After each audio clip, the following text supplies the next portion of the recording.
नागरिकता संशोधन कानून यानी सीएए कई विवादों के बाद आखिरकार लागू हो गया है, जिसके चलते सीएए लागू होने के बाद अमित शाह का पहला इंटरव्यू सामने आया है। जानकारी के लिए बता दें कि नागरिकता संशोधन अधिनियम यानी सीएए को लेकर गृह मंत्री अमित शाह ने एएनआई से बातचीत की।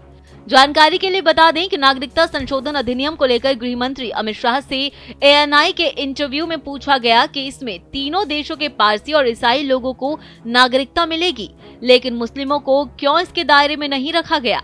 इस पर अमित शाह ने तर्क सहित जवाब दिया है।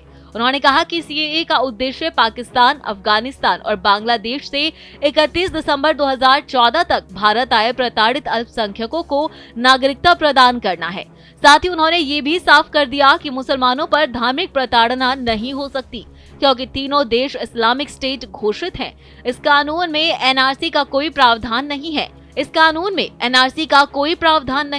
कानून में किसी की नागरिकता छीनने का भी कोई प्रावधान नहीं है।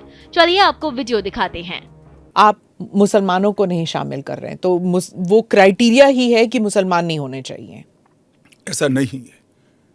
आप इस लॉ को आइसोलेशन में नहीं दे सकते। इस देश का एक इतिहास है।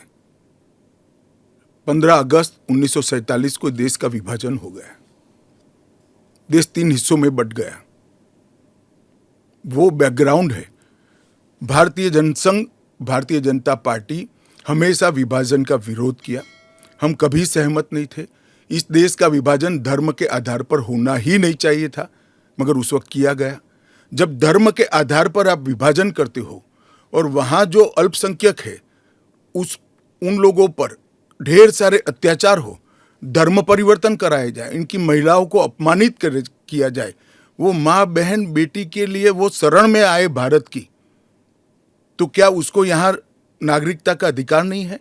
और स्वयं कांग्रेस के नेताओं ने आज़ादी के वक्त सैकड़ों भाषणों में कहा है कि अभी मारकाट चल रही है, अभी जहाँ है वहाँ रह जाइए, बाद में जब कभी भी भारत में आएंगे आपका स्वागत है। परंतु बाद में इलेक्टोरल पॉलिटिक्स चालू हुई, वोट बैंक की राजनीति चालू हुई। एपीसमेंट के कारण वो वादा कांग्रेस पार्टी ने कभी पूरा नहीं किया, जो आज नरेंद्र मोदी पूरा कर रहे हैं।